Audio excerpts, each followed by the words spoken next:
قلندر اولیاء قلندر اولیاء قلندر اولیاء احد ہینا احد سمندر مقام بھی لا مقام کے اندر احد ہینا احد سمندر. اعوذ باللہ من الشیطان الرجیم. بسم اللہ الرحمن الرحیم. کتاب لوح قلم کا پیج نمبر 77 پیج نمبر 77 جو ہے، اس کا عنوان ہے علم لا اور علم الا. ہم اس صفحے کی ریڈنگ کر رہے ہیں اور اس کا مطالعہ کرتے ہوئے ہم نے پڑھا کہ جب ہمیں ایک چیز کی معرفت حاصل ہو گئی، خواہ وہ لا علمی ہی کی معرفت کیوں نہ ہو، بہر صورت معرفت ہے، اور ہر معرفت لوح محفوظ کے قانون میں ایک حقیقت ہوا کرتی ہے. پھر بغیر اس کے چارہ نہیں کہ ہم لا علمی کی معرفت کا نام بھی علم ہی رکھیں. تو اہل تصوف لا علمی کی معرفت کو علم لا اور علم کی معرفت کو علم الا کہتے ہیں. اور یہ دونوں معرفتیں الف انوار کی دو تجلیاں ہیں، ایک تجلی لا اور دوسری تجلی الا. یہاں پہ اس بات کو ذہن نشین کر لیں کہ یہ جو لا الہ الا اللہ کہا جاتا ہے، اس کا جو بھی مفہوم عام طور پہ مذہبی حلقوں میں مستعمل ہے، یہ باتیں اس سے ذرا ہٹ کر ہیں. صوفیہ کرام نے ان الفاظ کی گہرائیوں میں اتر کر یہ باتیں واضح کی ہیں کہ لا سے مراد لا الہ کہنے سے مراد علم لا ہے، اور الا اللہ کہنے سے مراد اللہ کا اس بات ہے، اور اسی کو علم الا کہا ہے. اور یہ دونوں معرفتیں الف انوار کی دو تجلیاں ہیں. اللہ کے الف یعنی احادیت کے تمام دائروں کی تجلیاں جو ہیں، یہ دونوں معرفتیں، دونوں جانکاریاں، دونوں قسم کے علوم، یہ الف انوار کی دو تجلیاں ہیں. ایک تجلی کا نام ہے لا اور دوسری تجلی الا. اب اس کی تشریح فرمائی حضور قلندر بابا اولیاء نے کہ جب کوئی فرد اپنے ذہن میں ان دونوں حقیقتوں کو محفوظ کر رہے تو اس کے لیے شہود کے اجزاء کو سمجھنا آسان ہے. چنانچہ ہر شہود کے یہی دو اجزاء ہیں. ان میں سے پہلا جزو یعنی علم لا، اس کو لاشعور کہتے ہیں. اور جب کوئی طالب روحانیت لاشعور یعنی علم لا سے متعارف ہونا چاہتا ہے تو اسے خارجی دنیا کے تمام توہمات، تصورات اور خیالات کو بھول جانا پڑتا ہے. اس کو اپنی ذات یعنی اپنے ذہن کی داخلی گہرائیوں میں فکر کرنی چاہیے. اب غور کریں کہ پہلا جز علم لا کو لاشعور کہتے ہیں، یعنی لا جو شعور کی نفی کر دے، ایسا علم جو ہمارے شعوری علم کی نفی کر دے، یعنی وہ لاشعور ہوگا. اس لیے جب کوئی طالب علم لاشعور یا علم لا سے واقف ہونا چاہتا ہو، متعارف ہونا چاہتا ہو، تو اس کے لیے لازم ہے کہ وہ خارجی دنیا کے تمام توہمات یعنی تمام وہمیں جو خارجی دنیا سے ریلیٹڈ ہیں، اور تمام تصورات اور خیالات جو خارجی دنیا سے ریلیٹڈ ہیں یا متعلق ہیں ان کو بھول جانا پڑتا ہے، بھلا دینا پڑتا ہے، اس کو اپنی ذات یعنی اپنے ذہن کی داخلی گہرائیوں میں فکر کرنی چاہیے۔ یہاں پہ دیکھیں ذات کی کیا ڈیفینیشن فرمائی حضور نے کہ ذات یعنی ذہن کی داخلی گہرائیاں۔ تو ذات اصل میں کیا ہے؟ وہ ذہن کی داخلی گہرائیوں کا دوسرا نام ہے۔ اور یہ فکر یعنی اپنی ذات کی داخلی گہرائیوں، ذات میں یعنی ذہن کی داخلی گہرائیوں میں فکر کرنی چاہیے۔ تو یہ فکر کیا ہے؟ یہ فکر ایک ایسی حرکت ہے جس کو ہم کسی فکر کی شکل و صورت میں محدود نہیں کر سکتے، یعنی یہ کسی شکل و صورت میں محدود فکر نہیں ہیں۔ ہم اس فکر کو فکر لا کہتے ہیں، یعنی ہمارے ذہن میں تھوڑی دیر کے لیے یا زیادہ دیر کے لیے ایسی حالت وارد ہو جائے جس میں ہر زاویہ لا علمی کا ہو، یعنی کچھ دیر کے لیے ذہن میں یہ حالت ہو کہ جی میں کچھ نہیں جانتا، مجھے کچھ نہیں پتا۔ جب اب اسی بات کو فقیری میں کہا جاتا ہے کہ پہلے آپ اپنا برتن خالی کریں گے تب اس میں کچھ ڈالا جائے گا۔ تو جب تک شعور کے تمام توہمات اور تصورات اور خیالات خالی نہیں کر لیے جاتے، یعنی علم لا پریویل نہیں کرتا، تب تک اس میں کوئی علم داخل نہیں ہوتا۔ اس حالت کو کہا گیا کہ ایسی حالت ہے جس میں ہر زاویہ لا علمی کا ہو۔ اس فکر لا کو عمل استرخاء کے ذریعے حاصل کر سکتے ہیں۔ سوری علم استرخاء کے تواتر سے ذہن کے اندرونی دائرے ہر فکر سے خالی ہو جاتے ہیں، یعنی یہ زاویہ لا علمی کا زاویہ حاصل کرنے کے لیے عمل استرخاء، عمل استرخاء کسے کہتے ہیں؟ لگاتار جاگنے کو، اور اندھیرے میں ٹکٹکی باندھ کے دیکھنے کو عمل استرخاء کہا گیا تھا۔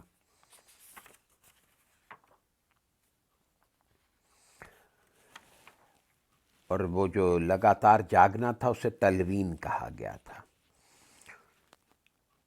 تو عمل استرخاء سے لگاتار ٹکٹکی باندھ کے دیکھنے سے کیا ہوتا ہے کہ ذہن کے زاویے خالی ہونا شروع ہو جاتے ہیں۔ تو اس کے استرخاء کے تواتر سے ذہن کے اندرونی دائرے ہر فکر سے خالی ہو جاتے ہیں، گویا اس وقت ذہن فکر لا میں مستغرق ہو جاتا ہے، ڈوب جاتا ہے، اور پھر اس استغراق میں لاشعور کا شہود حاصل ہو جاتا ہے۔ جب ذہن اس کیفیت میں ڈوب جاتا ہے، استغراق حاصل ہو جاتا ہے، تو اس کو لاشعور کا شہود حاصل ہو جاتا ہے، یعنی شہود یعنی مشاہدہ حاصل ہو جاتا ہے۔ کس کا؟ لاشعور کا۔ تو لا کے انوار الف لام میم کے انوار کا جزو ہیں، جیسا کہ پہلے بتایا گیا کہ علم لا اور لا یہ دونوں الف انوار کی دو تجلیاں ہیں۔ تو الف لام میم میں بھی یہ دونوں لفظ الف آ گیا، تو لا کے انوار الف لام میم کے انوار کیا جزو ہیں۔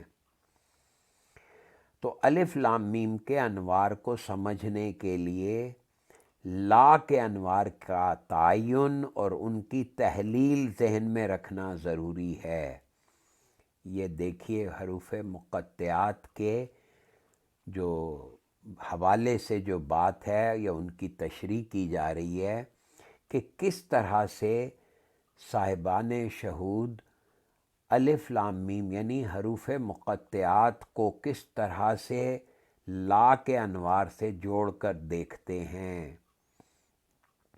تو الف لام میم کے انوار کو سمجھنے کے لیے لا کے انوار کا تعین اور ان کی تحلیل، ایک تو ان کا تعین کرنا اور پھر ان کا تحلیل یعنی ان کا انالیسز ذہن میں رکھنا ضروری ہے۔ لا کے انوار اللہ تعالیٰ کی ایسی صفات ہیں جو وحدانیت کا تعارف کراتی ہیں۔ کئی مرتبہ لوگ یہ سوال کر بیٹھتے ہیں کہ اللہ تعالیٰ سے پہلے کیا تھا؟ یہ لا کے انوار اللہ تعالیٰ کی صفات ہیں جو وحدانیت کا تعارف کراتی ہیں۔ اب اس کی فردر تشریح میں کہا کہ لوگ سوال کرتے ہیں، کئی مرتبہ ایسا سوال پوچھ بیٹھتے ہیں کہ اللہ تعالیٰ سے پہلے کیا تھا؟ اب ایک صوفی کے یہاں جب سلوک کا ذہن پوری طرح تربیت پا جاتا ہے اور لا کے انوار کی صفت سے واقف ہو جاتا ہے تو پھر اس کے ذہن سے سوال کا خانہ حذف ہو جاتا ہے، کیونکہ صوفی اللہ تعالیٰ کی صفت لا سے واقف ہونے کے بعد اس خیال کو بھول جاتا ہے کہ اللہ تعالیٰ کی موجودگی سے پہلے بھی کسی موجودگی کا امکان ہے۔ یہ ہے صفت لا سے واقف ہونے کا فائدہ، کہ بندے کا ذہن اس درجے پہنچ جاتا ہے کہ وہ اس قسم کے سوالوں کے جواب جان لیتا ہے کہ اللہ چونکہ ہر چیز کا خالق ہے، لہٰذا اس سے پیشتر کسی چیز کا ہونا، کیونکہ اللہ ابتدا کا بھی خالق ہے اور انتہا کا بھی خالق ہے، تو جب ایک چیز کی ابتدا کا خالق تو اس سے پہلے کیا ہو سکتا ہے؟ کچھ بھی نہیں ہو سکتا، تو لا نہیں ہو سکتا۔ تو لا کا ذہن جب بن جاتا ہے تو یہ سوال کا خانہ حذف ہو جاتا ہے، کیونکہ پھر وہ اس خیال کو بھول جاتا ہے کہ اللہ کی موجودگی سے پہلے بھی کسی موجودگی کا امکان ہے۔ تو لا کے انوار سے واقف ہونے کے بعد سالک کا ذہن پوری طرح وحدانیت کے تصور کو سمجھ لیتا ہے۔ یہ ہے فائدہ، لا کے انوار سے واقف ہونے کے بعد ہی سالک کا ذہن وحدانیت کے تصور کو پوری طرح سمجھ لیتا ہے۔ اور یہی وہ نقطہ اول ہے جس سے ایک صوفی یا سالک اللہ تعالیٰ کی معرفت میں پہلا قدم رکھتا ہے۔ یہ ہے وہ نقطہ، جب یہ نقطہ ذہن میں بیٹھ جاتا ہے تو اللہ تعالیٰ کی معرفت کی طرف قدم اٹھنے شروع ہو جاتے ہیں، اور یہ پہلا قدم ہے۔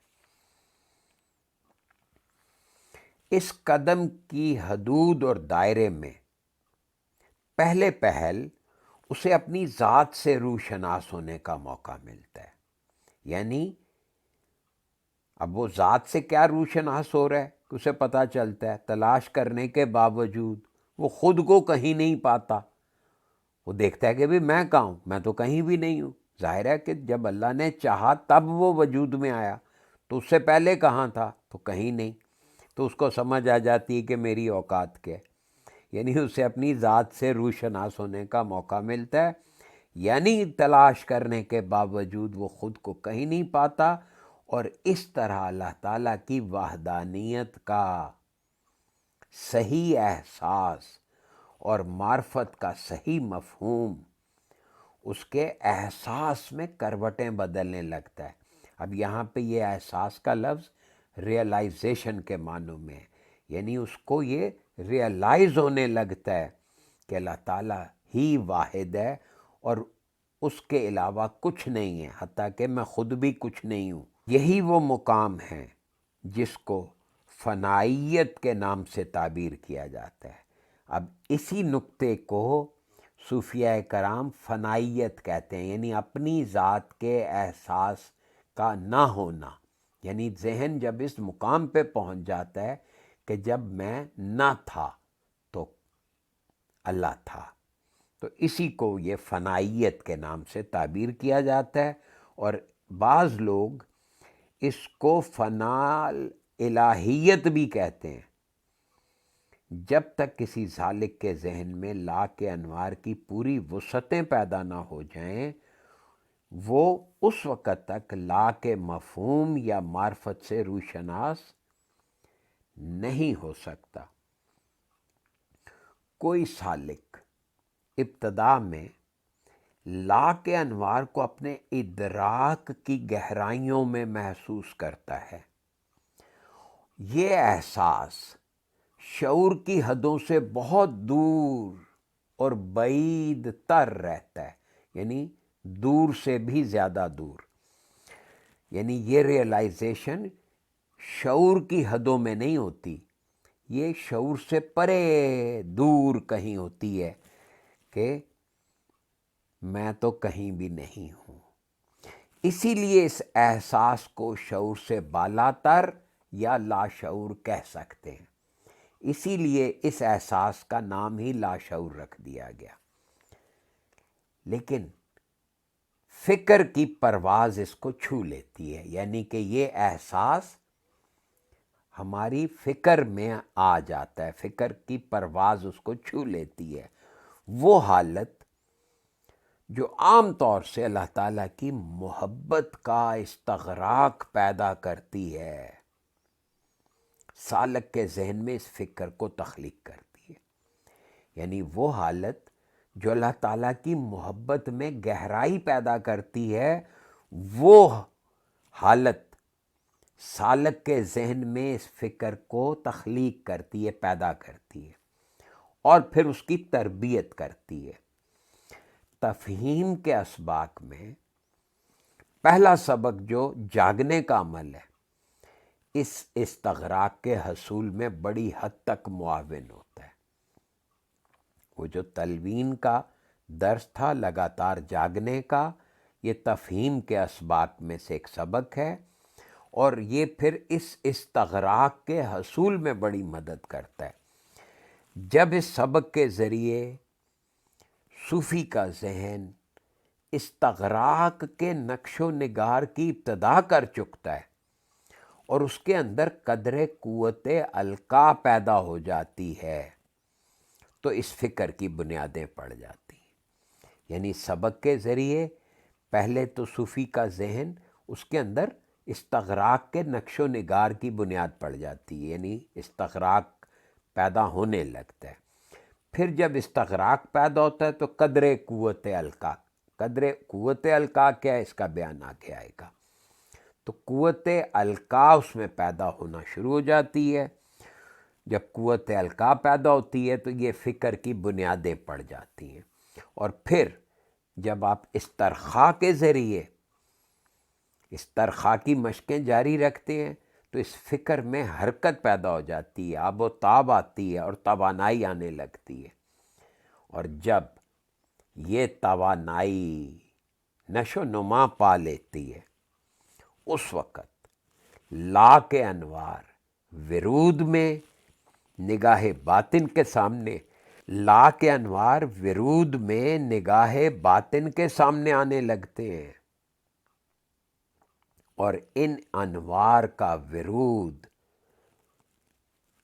اس فکر کو اور زیادہ لطیف بنا دیتا ہے، جس سے لا شہود نفسی کی بنا قائم ہو جاتی ہے، لا شہود نفسی کی بنیاد پڑ جاتی ہے، اور اسی لا شہود نفسی، شہود اور پھر لا شہود، یہ لا شہود کے ذہن میں خضر علیہ السلام، اولیاء تکوین اور ملائکہ پر نظر پڑنے لگتی ہے، اور ان سے گفتگو کا اتفاق ہونے لگتا ہے۔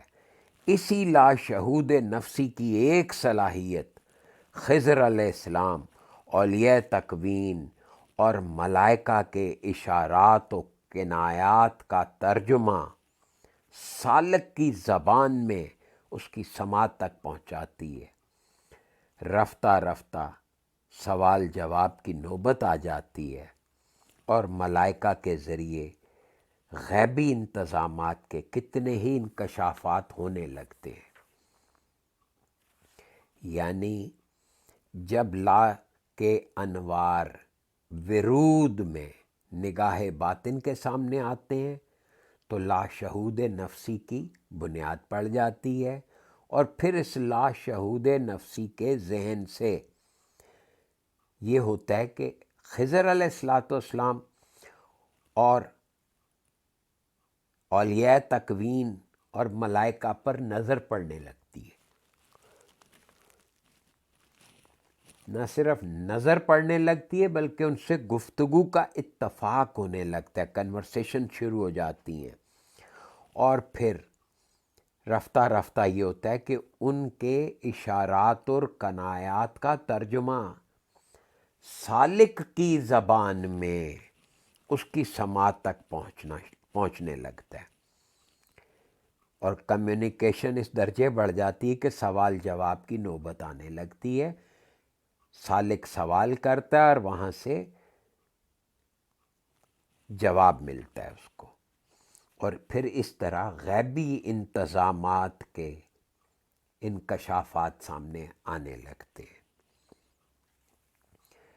حضور قلندر بابا اولیاء ارشاد فرماتے ہیں کہ لا کے مراقبے میں آنکھوں کے زیادہ سے زیادہ بند رکھنے کا اہتمام ضروری ہے۔ مناسب ہے کہ کوئی روئیں دار رومال یا کپڑا آنکھوں کے اوپر بطور بندش استعمال کیا جائے۔ بہتر ہوگا کہ کپڑا تولیے کی طرح روئیں دار ہو، یا اس قسم کا تولیہ ہی استعمال کیا جائے جس کا رواں لمبا اور نرم ہو، لیکن رواں باریک نہ ہو۔ بندش میں اس بات کا خاص خیال رکھا جائے کہ آنکھوں کے پپوٹے تولیے یا کپڑے کے روئیں کی گرفت میں آ جائیں۔ یہ گرفت ڈھیلی نہیں ہونی چاہیے اور نہ اتنی سخت کہ آنکھیں درد محسوس کرنے لگیں۔ منشا یہ ہے کہ آنکھوں کے پپوٹے تھوڑا سا دباؤ محسوس کرتے رہیں۔ مناسب دباؤ سے آنکھ کے ڈیلوں کی حرکت بڑی حد تک معطل ہو جاتی ہے۔ اس تعطل کی حالت میں جب نگاہ سے کام لینے کی کوشش کی جاتی ہے تو نگاہ کی باطنی قوتیں جن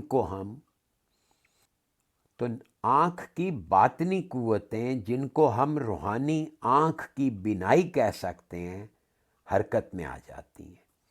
یعنی مطلب یہ ہے کہ جب آپ لا کا مراقبہ کریں تو ضروری ہے کہ آپ ایک کپڑے کا استعمال کریں، کپڑے کی پٹی جو تولیے کی طرح موٹے روئیں کی ہو، اور اس سے آنکھوں کے اوپر اتنی گرفت ہو اس کی کہ پپوٹے جو ہیں وہ ڈیلوں کو دبائے رکھیں۔ اتنا دباؤ کہ اگر پپوٹے ڈیلے حرکت کریں تو پپوٹوں میں حرکت ان کی محسوس ہو، تو اس سے آپ کو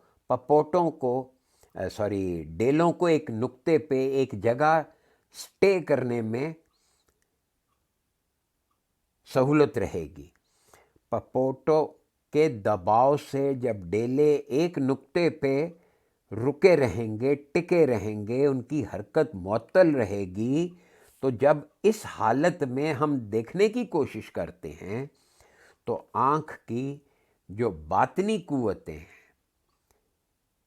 جس کو ہم روحانی آنکھ کی بینائی کہہ سکتے ہیں وہ حرکت میں آ جاتی ہے۔ دیکھیں نا، ایک ظاہری آنکھ کام کر رہی ہے، اور جب ہم آنکھ کے ڈیلوں کی حرکت کو روک کے دیکھنے کی کوشش کرتے ہیں تو پھر روحانی آنکھ کی بینائی جو ہے وہ حرکت میں آ جاتی ہے، اور اس کا فائدہ یہ ہوتا ہے کہ انسان باطنی طور پہ یا روحانی آنکھ سے دیکھنا سیکھ لیتا ہے۔ مراقبے کی حالت میں باطنی نگاہ سے کام لینا ہی مقصود ہوتا ہے۔ مراقبے میں ہم ظاہری آنکھ والا فنکشن اس کو سسپینڈ کرنا ہوتا ہے۔ یہ مقصد اسی طرح پورا ہو سکتا ہے کہ آنکھ کے ڈیلوں کو زیادہ سے زیادہ معطل رکھا جائے۔ آنکھ کے ڈیلوں کے تعطل میں جس قدر اضافہ ہوگا اسی قدر باطنی نگاہ کی حرکت بڑھتی جائے گی۔ دراصل یہی حرکت روح کی روشنی میں دیکھنے کا میلان پیدا کرتی ہے۔ یعنی جب ہم آنکھ کے ڈیلوں کی حرکت کو روک دیں گے تو اسی قدر باطنی نگاہ کی حرکت بڑھے گی، اور یہی حرکت پھر روح کی روشنی میں دیکھنے کا میلان پیدا کرتی ہے، یعنی انسان میں یہ رجحان پیدا ہوتا ہے۔ آنکھ کے ڈیلوں میں تعطل ہونے سے لطیفہ نفسی میں اشتعال پیدا ہونے لگتا ہے، یعنی وہ کام کرنے پہ متحرک ہو جاتا ہے، اور یہ اشتعال باطنی نگاہ کی حرکت کے ساتھ تیز تر ہوتا جاتا ہے، جو شہود میں معاون ثابت ہوتا ہے۔ اب یہاں پہ رک جاتے ہیں کیونکہ آگے اس کی مثال آئے گی۔ تو یہ ہم نے دیکھا کہ لا کا مراقبہ کرنے کا طریقہ بتایا حضور قلندر بابا اولیاء نے، اور یہ اس میں ایک امداد کے طور پر اس پہ آنکھوں پہ پٹی باندھ کر ڈیلوں کی حرکت کو ساکت کرنے کا میکانزم سمجھایا کہ یہ کس طرح سے روح کی آنکھ سے، روح کی بینائی سے کیسے کام لیا جا سکتا ہے۔ اللہ تعالیٰ آپ کو بہت خوش رکھے۔ آپ کا میں بہت شکریہ ادا کرتا ہوں، بہت شکر گزار ہوں کہ آپ اتنی محبت سے، اتنی شفقت سے اس مطالعے میں شریک ہوتے ہیں، اور اتنے ذوق و شوق سے اس کو سمجھنے میں کوشاں ہیں۔ اللہ تعالیٰ آپ کے علم میں اضافہ فرمائے، اور اللہ تعالیٰ آپ کو اس کتاب کی اعلیٰ ترین تفہیم سے آشنا کرے۔ آمین یا رب العالمین۔ اللہ حافظ۔